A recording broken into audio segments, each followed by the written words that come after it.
Merci de rester en notre compagnie pour la seconde partie de New World Forum. Le débat aujourd'hui porte sur la gestion des conflits en Afrique. Deux invités pour en parler. Kag Sanoussi, le professeur Sanoussi. Il est le président de l'Institut international de gestion des conflits. Il est avec Salif Tourabi Kamalo, consultant en gestion des conflits et en politique électorale et par ailleurs directeur général de l'Institut panafricain d'assistance électorale. Alors, chers invités, la première partie, à la fin, nous étions en train d'évoquer les forces de l'Afrique dans la gestion des conflits, avec les outils, les mécanismes que vous connaissez très bien. Ma question, pourquoi malgré l'existence de ces outils, de ce savoir-faire spécifique, l'Afrique est-elle encore criblée de crises? Professeur Sanoussi. Alors, l'Afrique, c'est vrai, malheureusement, est criblée de crises, beaucoup de crises. Et pourtant, l'Afrique regorge de beaucoup d'outils, de méthodes, de pratiques traditionnelles éprouvées en termes de gestion et de résolution de conflits. Je pense que si malheureusement les conflits que nous vivons dans beaucoup de pays en Afrique sont des conflits récurrents, on peut dire que on ne peut pas dire qu'il manque de diagnostic précis. Je pense que les acteurs, tous sont intelligents, connaissent les causes et les conséquences. Mais c'est sans doute, comme le disait le confrère Kamalo, une question de volonté. Une question de volonté, mais une question aussi d'enjeu, une question d'intérêt des acteurs visibles, mais surtout invisibles. Tout à fait. N'oubliez pas que nous parlons de la météo Sora tout à l'heure. Quand il y a conflit, on sait qui est en conflit, mais généralement, on n'arrive pas à savoir qui est caché derrière ceux qui sont en conflit, qui a un intérêt. À partir de ce moment-là, quand l'observation n'est pas totale, quand on n'a pas réussi à identifier tous les acteurs cachés, leurs intérêts, et surtout quand on n'a pas de prise sur ces acteurs, quand on n'a pas de capacité pour juguler leur intervention, ça fait que on sépare, on apaise un conflit, le conflit revient, parce que ceux qui sont dans l'ombre ont un intérêt. On dit que le conflit provoque le chaos, mais pour certains, le conflit est un business. Les crises constituent des business. Et ces personnes n'ont pas intérêt. Et c'est pourquoi, en Afrique, nous devons sans doute privilégier davantage des approches africaines. Privilégier des approches, je veux dire, avec des méthodes africaines. Et où on peut se mettre autour de la table. Parce que de par le passé, ça a été possible et c'est encore possible de discuter complètement, de voir, de poser le diagnostic, de savoir quels sont les intérêts présents, cachés. Et comme je disais, il vaut mieux se mettre d'accord sur 60%, 40%, plutôt que 95%, 5% par imposition. Et je pense que dans l'art d'un grand compromis qui a été beaucoup pratiqué en Afrique, parce que quand on rendait justice dans les tribunaux traditionnels, ce n'est pas un vote à main levée. On arrivait donc à choisir une solution qui satisfaisait à peu près tout le monde. C'est un art de compromis, un grand compromis sur lequel nous avons perdu aujourd'hui d'approche parce qu'on a été assaillis par des pratiques extérieures. Et cette question de volonté et cette question donc d'implication d'acteurs inconnus ou connus mais puissants ou des fois surpuissants est un élément qui malheureusement fait que les conflits perdus dans beaucoup de foyers en Afrique. Eh bien, certains de ces outils ont été encore utilisés avec beaucoup de succès. Vous avez évoqué à juste titre le Rwanda, qui a survécu du génocide, a entamé et réussi sa phase de réconciliation, notamment avec ses tribunaux Gachacha et bien d'autres méthodes de gestion de conflits inspirées de l'Afrique. Oui, c'est possible. L'exemple du Rwanda est un exemple qui nous fait plaisir. Mais il n'y a pas que le Rwanda. Et dans tous les pays en Afrique, ce qu'il faut se dire, c'est que les conflits, fort heureusement, il y a beaucoup de choses qui avancent. Parce que je donne par l'exemple du Tchad, où ils ont, dans certaines communautés, ce qu'ils appellent les chefs de race. C'est comme un droit coutumier qui fait que quand il y a par exemple des crimes ou des agressions, il y a une régulation qui se fait entre communautés. Et souvent, ça pèse avant même que l'État n'intervienne. Et ces conflits, c'est une alliance entre les communautés qui, si jamais quelqu'un enfreint l'alliance et il y a par exemple un mort ou il y a une agression, ça se gère pour éviter que ça se répète. Donc, dans beaucoup de communautés en Afrique, nous avons quand même ça. Ou le Moronaba Le Moronaba qui a joué beaucoup donc, dans la crise qu'on a connue, dans l'apaisement surtout. Et je pense qu'il faut pouvoir retrouver la place de ces acteurs. Et mon confrère, je viens peut-être par là, disait quelque chose tout à l'heure, dans une forme de neutralité, dans une forme de centralité. si vous avez cette autorité traditionnelle, cette autorité que vous confiez à la sagesse africaine, si vous manquez de neutralité, si vous manquez de centralité, vous n'êtes pas efficace dans le fait que vous apportez une solution aux crises que nous connaissons. Or, fort heureusement, malheureusement, beaucoup manquent de neutralité, beaucoup manquent de centralité et du coup, ils sont vus, même si la décision qu'ils proposent paraît juste, ils sont vus comme une décision qui favorise un camp plutôt qu'un autre camp. Et quand on est dans cette posture, on n'aide pas la cohésion sociale et il faut revenir à cette capacité que chacun pourrait avoir, notamment par rapport à cette dépositaire du savoir traditionnel et des pratiques traditionnelles, une neutralité, une centralité, parce que ce serait utile à tous les acteurs. Salif Kamalo, qu'est-ce qui empêche d'être neutre? Est-ce que c'est toujours la main invisible ou la main qu'on voit et que personne ne veut prononcer? Ne vous fatiguez pas de poser votre question, je vous ai déjà compris. Il faut reconnaître que tous les pays d'Afrique aujourd'hui sont des pays que nous appelons des pays colonisés. Lorsque vous êtes des territoires colonisés et que vous êtes dans le système de néocolonialisme, vous n'avez pas votre dépendance politique. Vous n'avez pas votre indépendance politique. Vous n'avez pas votre souveraineté d'agir et de réfléchir et de décider de quelque chose. Par vous-même. Par vous-même. Vous êtes là téléguidé par l'Occident et vous ne pouvez absolument rien. C'est pourquoi aujourd'hui l'Afrique est criblée de crises. Les crises ne se naissent pas parce que l'Africain veut les crises. Les crises se naissent, comme vient de le dire le professeur.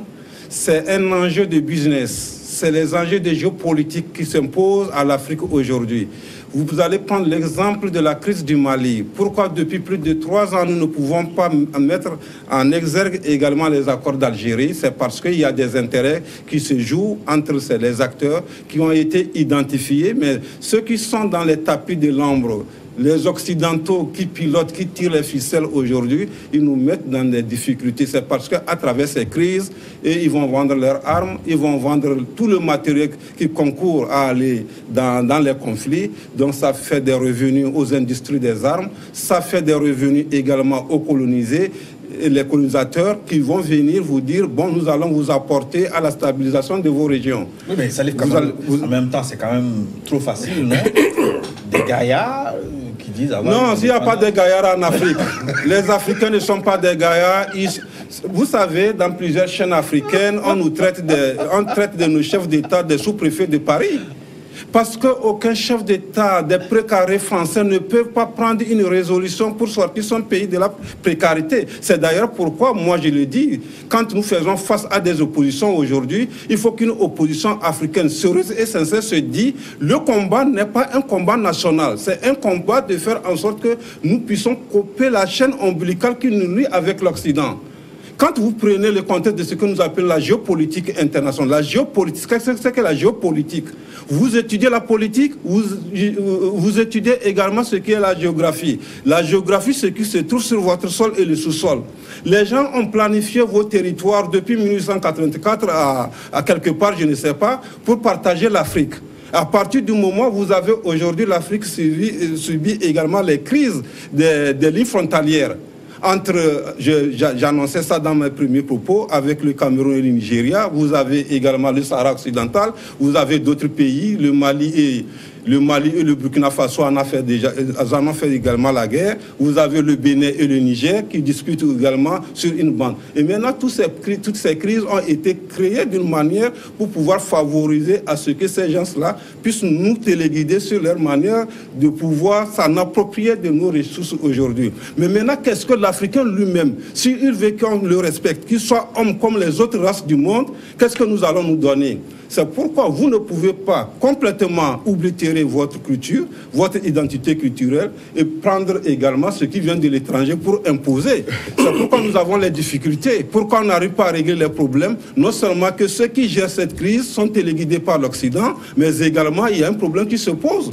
Lorsque vous n'êtes pas dans une logique de sincérité, conduire une médiation en franchise, disant que bon, moi je veux la paix à cette communauté, sans rien penser comme en retour, on doit me payer quelque chose, vous pouvez régler une situation. Lorsque M. Boko, lorsque le professeur Zanoussi, vous sentez que notre Kamalo est en train de gérer notre différend, mais en contrepartie, Kamalo ne réclame rien, vous allez poster vos enquêtes à partir de monsieur Sanoussi. Vous allez comprendre que Kamalo n'a aucune compromission avec ce monsieur, ni monsieur Boko. Voilà, vous allez accepter mes propositions. Puisque au plus juste milieu, les propositions que je vais vous poser, vous serez tous obligés de les accepter parce que, à la limite de ce que j'ai posé, vous allez comprendre que tout le monde serait le gagnant. Ouais. Mais aujourd'hui, si les crises sont toujours en Afrique, c'est ça par là que je vais chuter. Vous voyez le cas de la Centrafrique. Vous voyez le cas du Soudan du Sud aujourd'hui. Et d'autres pays en Afrique aujourd'hui. On a multiplié le Mali. Le Mali qui ne finit jamais parce que nous avons des eaux douces. Nous avons ces groupes, des fractions de rébellion qui prennent également en otage nos territoires. Pourquoi aujourd'hui on ne peut pas défaire les rébellions qui sont au nord du Mali? On vous dit, nous allons faire un mandat, on va envoyer les Nations Unies pour maintenir la paix dans vos pays. Regardez le cas de la RDC. Ça fait combien d'années aujourd'hui MONUSCO s'est installé là-bas? Ils ont eu un mandat de les Nations Unies. Ils disent qu'ils sont venus pour stabiliser le pays avec un mandat qui ne permet pas à ces militaires de défendre l'intégrité du territoire. Ils disent qu'ils sont là avec un tampon rouge, quoi, ils font quoi, on ne sait pas. Et d'autres viennent, ils sont des géologues. Ce qui s'est passé en Centrafrique, vous avez senti qu'avec la force française qui était installée, les Sangaris, ils avaient des géologues. Ils rentrent dans la forêt, ils ont des pioches et ils détruisent nos forêts, ils détruisent nos minerais. Et dans ce sens, ça les enrichit, comme vient de le dire le professeur. C'est nous-mêmes les Africains qui doivent réfléchir de la manière dont nous allons régler nos problèmes. Nous n'avons plus besoin de ces expertises. Parce que si je sollicite votre expertise pour régler un différend dans mon pays, c'est qu'en contrepartie, je dois payer quelque chose. La chose que je dois payer, elle n'est pas quand même ficelée sur les papyrus, mais du coup, en guise de table, je vais vous donner un colis. Donc les Africains sont mûrs. Il faudrait qu'on se donne la confiance entre nous pour régler nos problèmes parce que ceux-là ne vont jamais nous laisser à évoluer. C'est un monde de combat. Professeur, de la colère de Salif Kamalo, il me vient une question. Est-ce que finalement ce n'est pas un vain exercice ce que vous faites, la gestion de conflits en Afrique, quand on sait que les mains invisibles sont finalement plus puissantes que les forces en présence identifiables? Non, vous savez, quand nous on était, c'est une expérience petit Angotien, on observait les vers de terre. Le ver de terre est un mollusque qui n'a pas d'os. Tout à fait. Mais tout petit, en travaillant après sur les conflits, ça m'a marqué parce que je n'ai jamais vu un sol aride, dur, où le ver de terre n'a jamais réussi à installer sa demeure. Tout à fait. Je n'ai jamais vu. Tout petit, je ne comprenais pas, mais en fait, le travail sur les conflits, je l'ai pris comme outil technique de gestion de conflits. Et je dis, quelle que soit l'épaisseur de la terre, quelle que soit sa dureté, le ver de terre finit par installer sa demeure.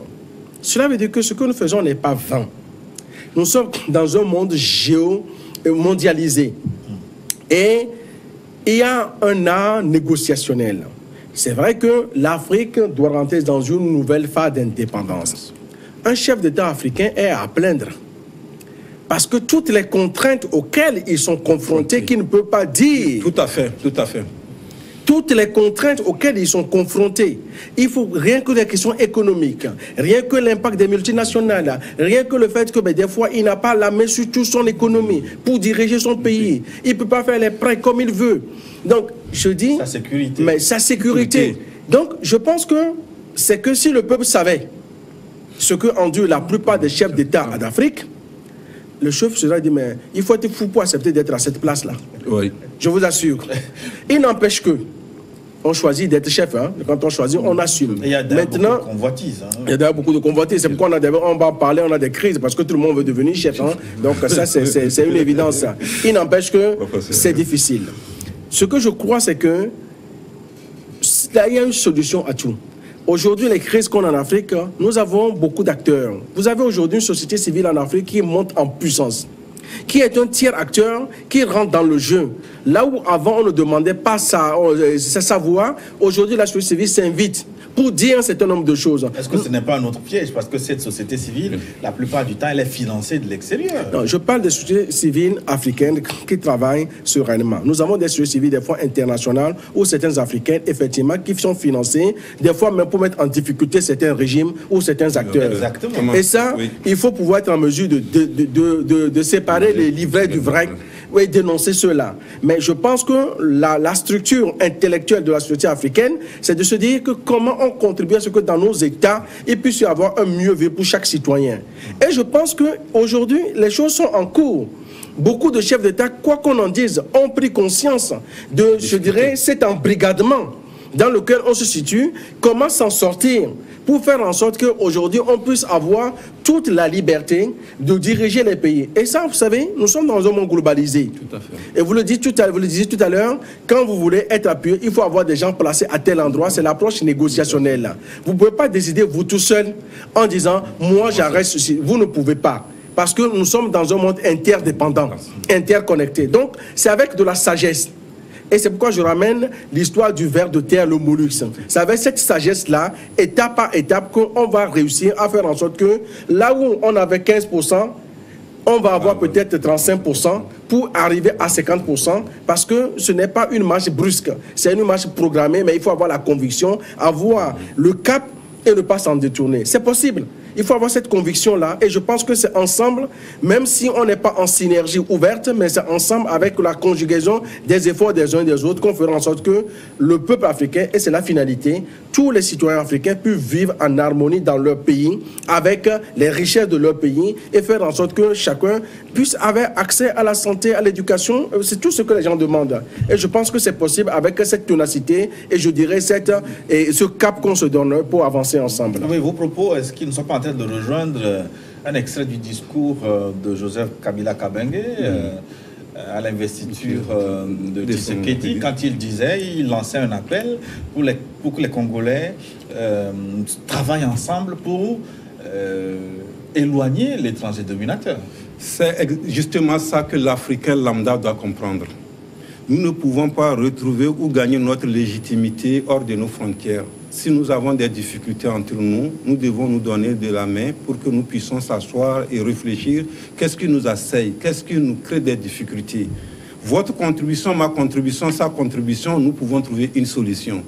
Aujourd'hui, c'est qu'il faut reconnaître que dans la mentalité d'une grande majorité des Africains, c'est comme si aujourd'hui, je ne parle un appui du côté de l'Occident, moi, ma voix ne compte absolument pas.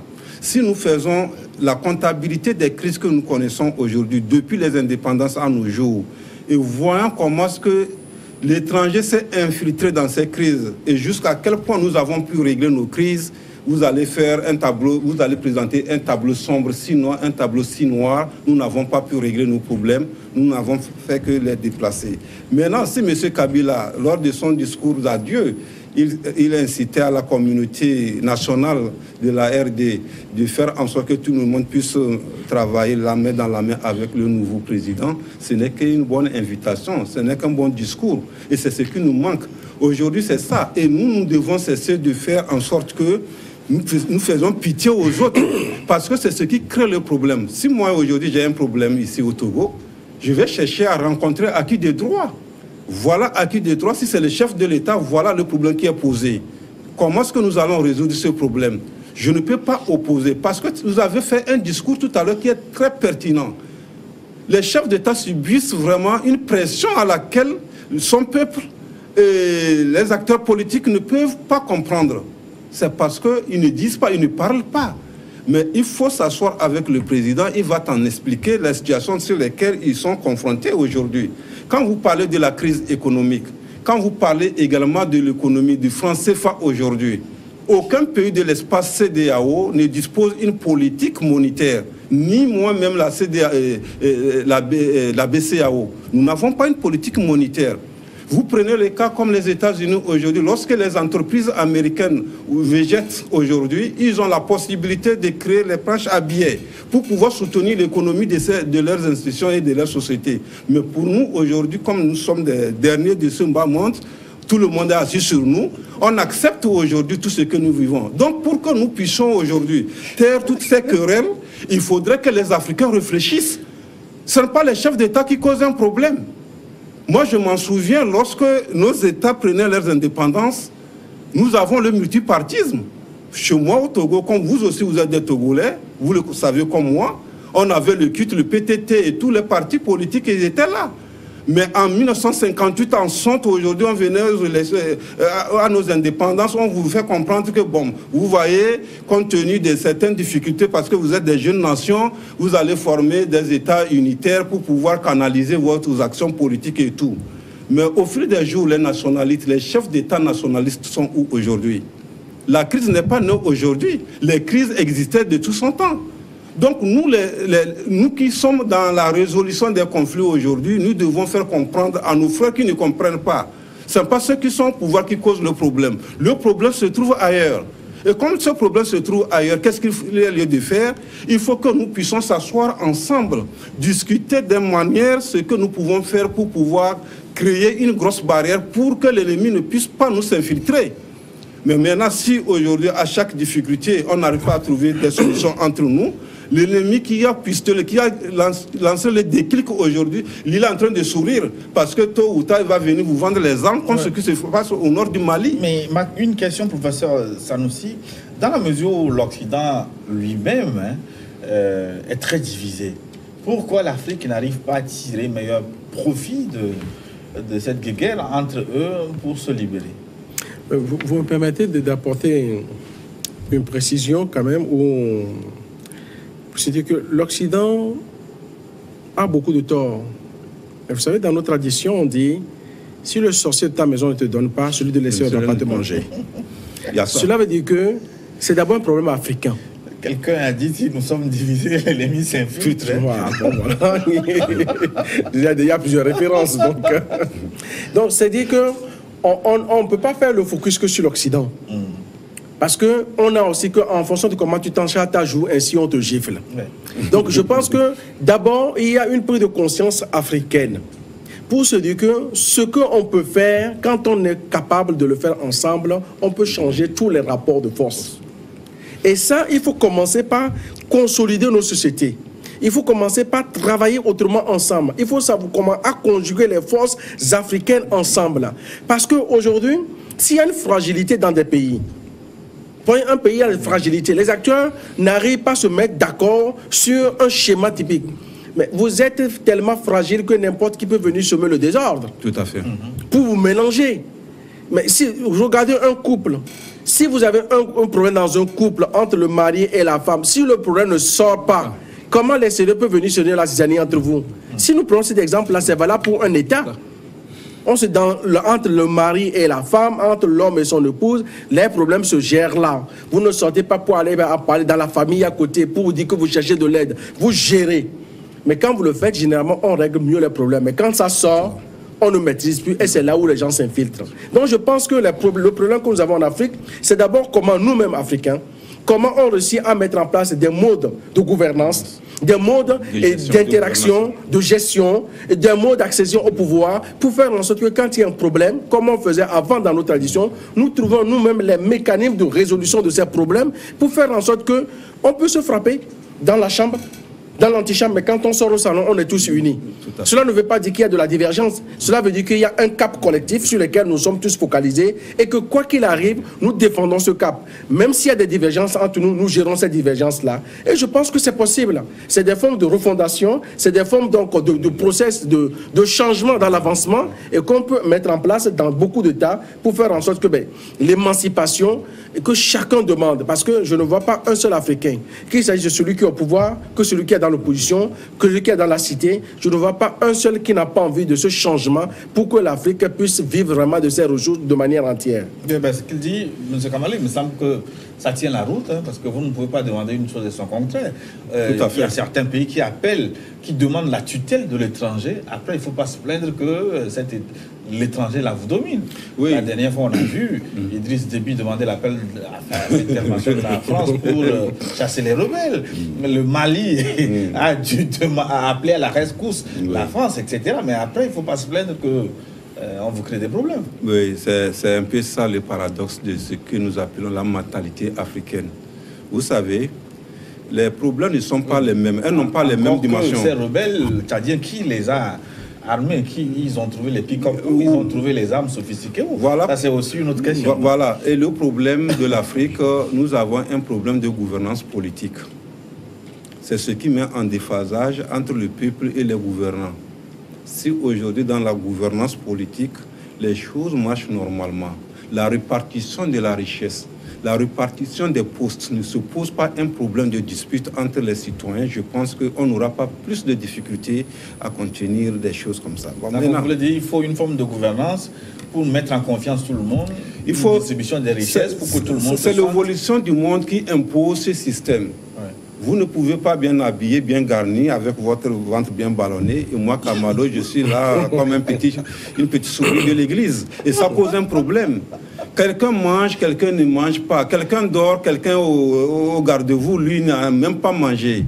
Comment est-ce que vous pouvez vivre dans une société comme ça? Il y a un problème de gouvernance, un problème de gestion. C'est-à-dire, nous sommes tous là, nous ne sommes pas tous appelés à avoir les mêmes richesses au même niveau. Mais il faudrait que les citoyens primaires, il y a les conditions minimales pour un citoyen qui peuvent le permettre également de vivre décemment. Et ça cause un problème dans la gestion des pouvoirs en Afrique. Dans la plupart des pays en Afrique, c'est ce problème qui est à l'origine des crises. Puisque la crise, elle est interne. Lorsque la crise est interne, vous ne trouvez pas des questions, des solutions pour la régler et vous progressez. Et maintenant, c'est là que l'ennemi va s'infiltrer. Et maintenant, quand ça se transforme en une crise politique, et ceux qui aussi cherchent à aller au pouvoir, et ça donne à ces prédateurs de venir nous aider pour déboulonner. Et c'est le cas du Tchad aujourd'hui. Tous ces rebelles, Timane Erdimine, je l'ai rencontré à N'Djamena en 2009, 2008, 2009. Lorsqu'ils avaient fait leur première tentative en février 2008, ils s'est exilés à Ouagadougou. Je suis allé leur rendre visite. C'est le neveu du chef de l'État, Idriss Déby Itno. Mais il est parti sans armes, avec une petite mallette, un laptop en main. Et je suis allé leur rendre visite. Mais aujourd'hui, où est-ce que Timane Erdimine a pu avoir des pick-up et des armes pour pouvoir venir à la rescousse de M. Déby? Donc, il faut reconnaître que c'est ces mêmes gens qui viennent pour éteindre le feu. C'est ces mêmes personnes qui donnent les moyens aux autres de venir. Et lorsque nous sommes en difficulté, nous sommes dans une situation de tohu-bohu, ça les permet aussi de s'imposer et de toujours piller nos richesses.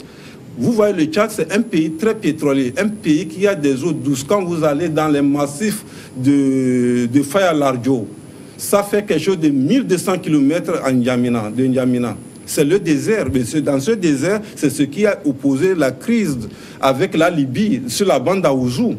Sur la bande d'Aouzou, c'est le pétrole aujourd'hui. Donc, voilà comment les prédateurs alimentent les groupes de rébellion pour venir à bout des régimes qui sont sur place. Maintenant, les régimes qui sont sur place aussi, comme il y a un proverbe dans notre dialecte, cela se dit, quand l'hérisson vient attraper ton poulet derrière votre poulailler, vous dites, qu'est-ce que cet hérisson-là cherche derrière mon poulailler ici? Et tu dis à ton poulet, à ton coq, mais qu'est-ce que toi tu es allé chercher jusqu'au dépotoir? Donc c'est vice-versa le problème aujourd'hui. Quand tu accuses le chat, il faut accuser la souris également. Le problème aujourd'hui, il y a un problème que nos dirigeants doivent prendre sur eux une responsabilité. Nous reconnaissons que l'Occident a une pression sur nos chefs d'État, mais il y a des problèmes tout à fait négociables, gérables à leur niveau, qui peuvent donner également une vie aussi souriante à leur peuple. Mais quand un dirigeant ne fait pas face à cette situation, cela crée également notamment ce que nous appelons crise. Et lorsqu'il y a crise et que vous ne gérez pas la crise, elle se transforme en un conflit et le conflit deviendra un conflit armé. C'est le manque de la volonté de prendre les choses à temps et au sérieux qui amène nos États dans des conflits ouverts, dans les conflits armés. Mais lorsque vous êtes censé diriger un État, vous avez toute la chance d'analyser les situations que vos conseillers, vos émissaires vous envoient sur la table, analyser, voir que sur cette situation, qu'est-ce qu'il y a lieu de faire. Mais lorsque vous banalisez, vous remettez toutes les choses au revers de la main, c'est ce qui va arriver et c'est ce qui pourra toutefois ouvrir la porte à ces prédateurs pour qu'on vous bouscule. C'est pourquoi, en termes électoraux, j'ai souvent dit sur plusieurs chaînes de télévision africaines que nous n'avons pas besoin que l'Occident légitime nos élections.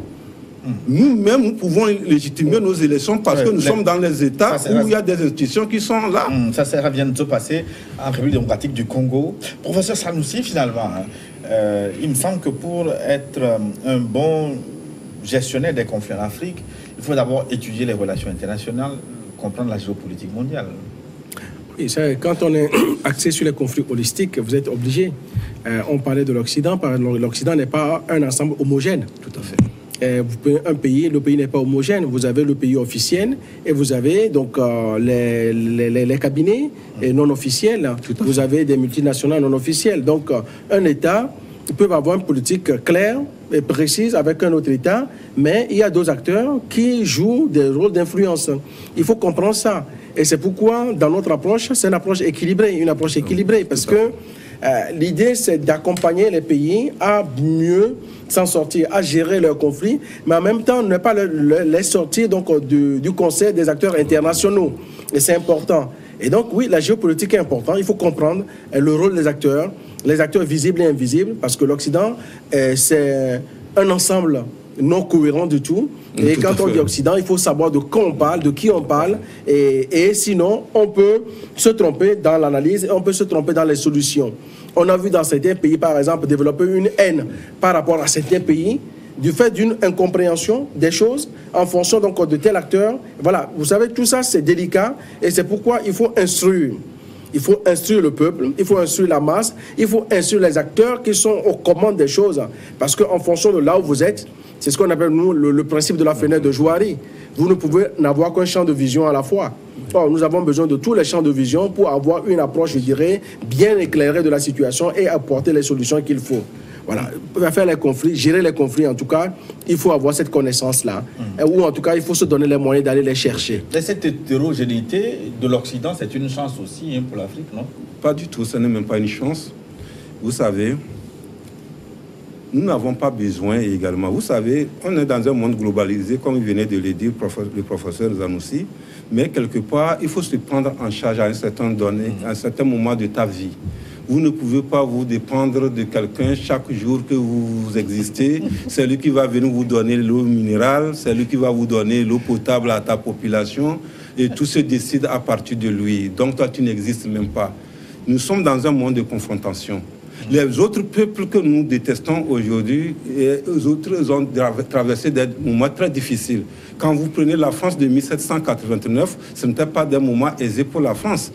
Quand vous prenez au moment où Hitler envahissait l'Europe, ce n'était pas les moments aussi très joyeux pour l'Europe. C'était des guerres qui ont été déclenchées et mobilisées les Africains pour venir au bout de cette difficulté également. Exactement. À un moment donné, les Africains doivent se prendre en charge. Comme les Chinois l'ont fait. Comme les Chinois. Les Asiatiques l'ont fait. Pourquoi nous ne pouvons pas le faire? Il faut qu'on se donne la confiance entre nous. Voilà le professeur Sanoussi. L'expertise qu'il détient aujourd'hui, cette expertise, je peux m'approcher de lui et on peut travailler ensemble. Pourquoi l'Africain n'arrive pas à se prendre? C'est une complexité d'infériorité. C'est ça le problème.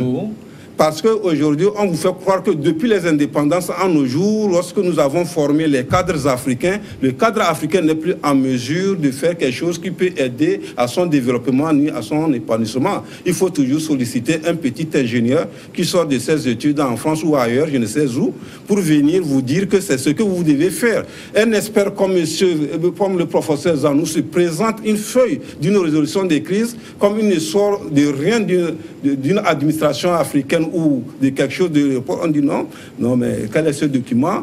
Appelez-moi monsieur Pierre Péan, appelez-moi Robert Bourgi, et tous ces gens-là qui viennent... Monsieur Péréga. Mais c'est très triste, c'est criard pour l'Afrique. Nous ne pouvons pas au XXIe siècle aujourd'hui se mettre les bras croisés en train d'attendre que quelqu'un viendra construire ou stabiliser notre continent. Tous ces gens que je dénonce aujourd'hui ne viendront pas en Afrique parce que nous avons des beaux yeux, parce que nous avons des cheveux courts, c'est parce que nous avons vraiment un beau visage que lui va venir régler les problèmes que toi tu traverses aujourd'hui. Tes problèmes doivent être réglés par toi-même. C'est pourquoi l'Africain doit être interpellé au XXIe siècle. Donc, nos décideurs doivent associer toutes les composantes dont ils disposent pour pouvoir faire avancer l'Afrique et réfléchir et penser l'Afrique. Il faut de nouveaux types d'Africains. Si nous voulons aller dans le système de néocolonialisme jusqu'au XXIe siècle, on va rester sur les plateaux de télévision, pleurnicher, pleurer, parce que l'esclavage, après l'esclavage de 400 ans, nous sommes tombés sur le colonialisme. Après le colonialisme, nous retrouver avec l'histoire du néocolonialisme. Après ça, nous nous sommes retrouvés avec les ajustements structurels, avec les institutions de Bretton Woods et tout. Mais qu'est-ce que nous-mêmes, nous pouvons faire ensemble? Nous allons commencer à construire notre devenir. C'est ça qui nous manque. Et ce problème aujourd'hui cause jusqu'au cœur de l'Union africaine. Lorsque les chefs d'État se rendent à Addis Abeba à un sommet de l'Union africaine, les grandes questions sont posées. Ils prennent les thématiques, ils posent sur la table qui n'a rien au développement de l'Africain. Mais nous avons des caps spécifiques aujourd'hui pour l'Afrique. La sécurité du continent africain. Comment sécuriser le continent africain compte tenu de nos richesses que nous disposons? Nous avons nos armées qui ont été formées dans les écoles de Saint-Cyr ou je ne sais où. Qu'est-ce que l'Afrique peut fournir en matière de sécurité pour sauvegarder ses intérêts et ses richesses aujourd'hui? Nous ne pouvons pas rester mains croisées et faire en sorte que nos richesses sont en train de dilapider par les Occidentaux. Nous avons un problème communicationnel, un problème énergétique. Le Niger produit combien d'uranium à la France aujourd'hui, dont l'Afrique et le Niger sont dans l'obscurité aujourd'hui? Mais ces grandes questions du développement qui pouvaient toutefois nous permettre d'industrialiser notre continent et nos États ne sont pas prises en compte dans les grandes décisions de l'Union africaine. Et c'est là qui m'écœure aujourd'hui que s'il faut toujours s'accrocher à l'Union européenne, aux Occidentaux, aux autres pays du monde que l'Asie et la Chine était le pays le plus pauvre de la planète. Quand vous allez dans le Timor oriental, quand vous allez en Inde, c'est des peuples qui vivaient dans des précarités pas possibles. Les Africains étaient plus meilleurs que ces communautés que je venais de vous citer. Aujourd'hui où nous en sommes, les Africains sont obligés d'aller en Inde, même étudier et demander l'Inde de venir à leur rescousse aujourd'hui. Pour construire des c'est un peu difficile. Et des hôpitaux. Professeur Kak Sanoussi, on va clôturer cette émission. Finalement, est-ce que les méthodes et outils de gestion sont universelles? Je veux savoir si on peut gérer les conflits en Afrique comme on peut gérer les conflits en Chine, où il y a des spécificités pour chaque peuple dont il faut tenir compte. Je pense qu'il y a plusieurs méthodes. Il n'y a pas de méthode universelle. Et une méthode peut s'appliquer à tel conflit, à tel autre, mais il faut toujours tenir compte du contexte. Tout à fait. Parce que le contexte détermine vraiment comment vous allez gérer et ou résoudre ce conflit. Dans le contexte, vous avez l'environnement culturel. Tout à fait. Par exemple, quand vous dites en Chine, l'environnement culturel en Chine n'est pas le même qu'en Afrique, ni par exemple en France. Et si vous ne tenez pas compte de ça, vous ne pouvez pas gérer un conflit. Quand on parle de négociation, quand vous allez négocier, l'art de négociation d'un Chinois n'est pas le même art de négociation d'un Africain ou d'un Français ou d'un Américain. Et donc, rien qu'à partir de ces éléments-là, pour avoir des conflits. Donc, nous avons des méthodes, effectivement, qui sont des méthodes qui ne sont pas universelles parce que chaque école, chaque pays, chaque tradition a ses méthodes. Mais il y a des bases. Parce que les méthodes peuvent devenir universelles parce que même s'ils n'ont pas les mêmes noms, sont des ressemblances. Ce que j'appelle la méthode Sora, mon confrère peut l'appeler autrement, mais je suis sûr qu'il l'applique lui aussi dans sa manière de travailler. D'autres partenaires le font avec d'autres noms. Donc il y a une forme d'universalisme dans les outils de gestion de conflits, dans le sens où on sait qu'on veut revenir à une situation d'équilibre, à une situation qui produit le mieux-être pour chaque acteur concerné. Mais maintenant, les techniques peuvent différer et le contexte surtout implique ou impacte comment on peut mettre en place une technique de gestion de conflit. Je voulais juste finir sur un aspect qu'on a évoqué sur la question de la relation avec l'Occident. Pour se dire qu'il ne revient qu'aux acteurs africains de rompre le triangle dramatique. Tout à fait. Dans une relation d'interdépendance, dominer, ce n'est pas un choix. Si vous voulez dominer, on vous domine. Parce que toute personne a envie, c'est une propension humaine de dominer. Par tout le monde, nous tous nous sommes ainsi bâtis. On a envie de dominer, d'être là, de dire que c'est nous qui sommes à la tête, c'est nous qui commandons. C'est humain, c'est comme ça. Si je ne veux pas accepter qu'on me domine, c'est à moi de me donner les outils. Si je ne le fais pas, celui qui est en face ne va pas s'excuser de me dominer. Tout à fait. Et ça n'existe pas. Et c'est valable dans les relations diplomatiques et géopolitiques. Donc, il ne revient qu'à l'Afrique de rompre le triangle dramatique avec stratégie, avec technique, avec donc tous les outils à sa disposition. Et ça, c'est possible. En tout temps, en restant dans le concert des nations, parce qu'aujourd'hui, le monde est globalisé, mais en créant sa capacité à pouvoir fonctionner tout seul. C'est possible et je pense que c'est une question de méthode. Et nous avons aujourd'hui tous les outils qui peuvent nous aider.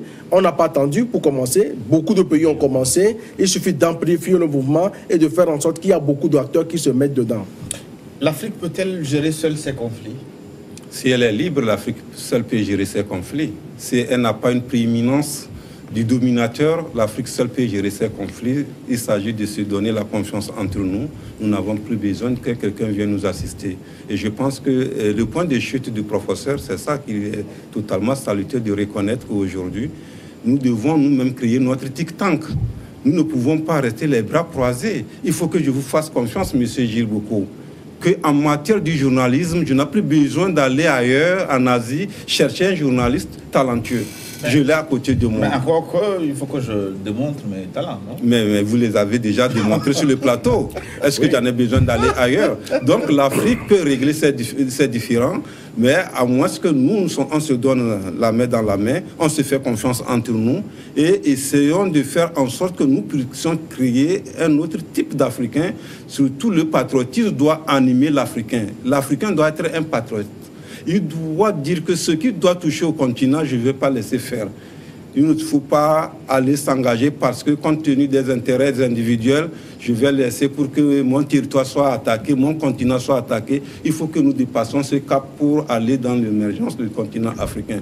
L'Africain est en mesure de faire quelque chose plus bien pour son bien-être également. On n'en a pas trop besoin de ceux qui vont venir d'ailleurs pour nous éduquer, ce qui ne nous revient jamais. Et ça, c'est notre culture. Et sur la résolution des conflits, c'est par là que moi je chute.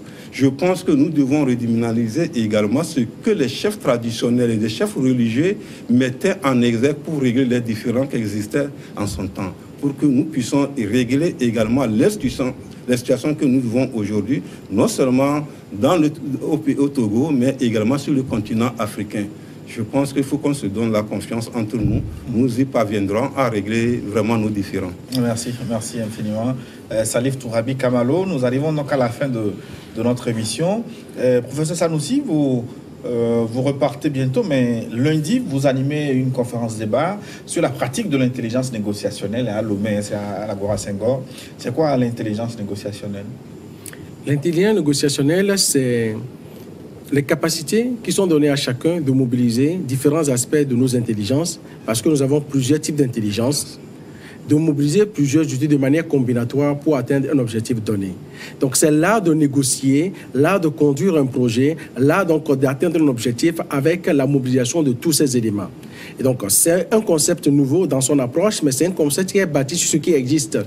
Vous, par exemple, vous pouvez, pour négocier un sujet, vous pouvez utiliser, par exemple, de l'art oratoire, parce que vous êtes un journaliste, vous avez la maîtrise du verbe, vous avez donc une approche combinatoire qui permet que vous allez mettre les mots en musicalité pour attirer l'auditoire. Pour une autre personne, c'est la manière de s'habiller. Donc la personne vient, donc c'est l'art de la séduction. Pour une autre personne, c'est le réseau. Au lieu de venir discuter directement avec vous, la personne va utiliser le réseau. Une autre personne, c'est peut-être, comment l'appelle-t-on, l'impact ou l'impression. Donc, l'approche combinatoire des différents éléments nous permet de développer une intelligence dite négociationnelle. Dans ce concept, nous avons essayé de l'élaborer pour voir comment chacun peut identifier son intelligence négociationnelle et comment cela peut s'appliquer en politique, en diplomatie, en économie ou dans la vie courante. Ce serait donc le menu de cette conférence qui se fera à l'Institut supérieur du droit et d'interprétariat de Lomé. Mais pourquoi cette série de conférences et de l'humanitaire que vous faites, parce que vous avez eu à former les journalistes aussi sur le journalisme de paix, Et maintenant, l'intelligence négociationnelle, pourquoi vous... Non, je ne fais pas de l'humanitaire, c'est d'autres métiers. Moi, ce n'est pas le mien. C'est pas le mien.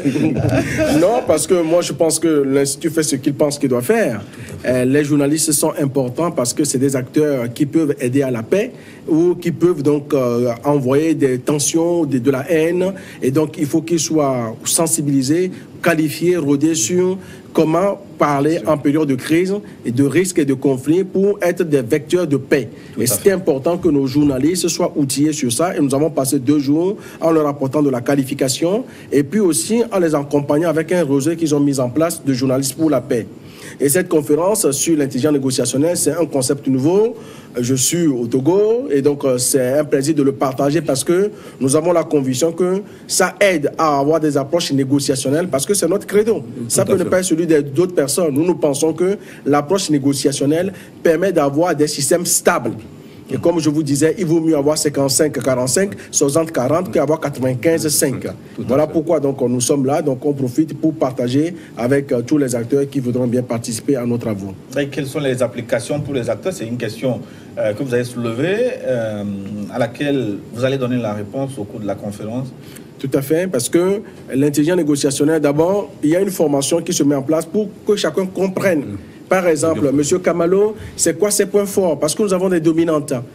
C'est peut-être l'art oratoire, c'est peut-être... Il y a plusieurs choses. Et la préparation d'un document, certains, quand ils vont en négociation, c'est le dossier. Vous avez le dossier, vous ne le regardez même pas. Vous feuilletez le dossier, vous fermez, parce que c'est bien présenté, c'est lisible, sujet avec complément, et la mise en page est bien faite. Donc, il y a des formations qui permettront à chacun d'identifier quelles sont ses propres dominantes. Et après, comment cela peut s'appliquer en gestion de conflit, qui est un autre sujet, mais aussi au niveau économique, les chefs d'entreprise, parce que nous avons un lien entre l'intelligence économique et l'intelligence négociationnelle. En journalisme, comment je l'applique? Dans les écoles de commerce, parce que dans l'art de négociation, ben, nous avons des techniques qui vont de pair avec l'intelligence négociationnelle. On ne va pas tout faire en 1 heure de conférence, donc on va exposer les grands aspects, débattre un peu, mais après tout, c'est envoyer à des formations qui prennent beaucoup plus de temps pour que chacun puisse s'édifier. Professeur Sanoussi, ça a été un plaisir de vous avoir eu. C'est un plaisir partagé, M. Gilles Boko. M. Kamalo, c'est la que partie remise, on se retrouve bientôt. Tout à fait, merci infiniment. Merci confrère. Bon dimanche également à vous. Ouais, on va refermer donc notre forum. Merci de votre aimable attention. Dans un instant, une nouvelle édition du journal. À bientôt.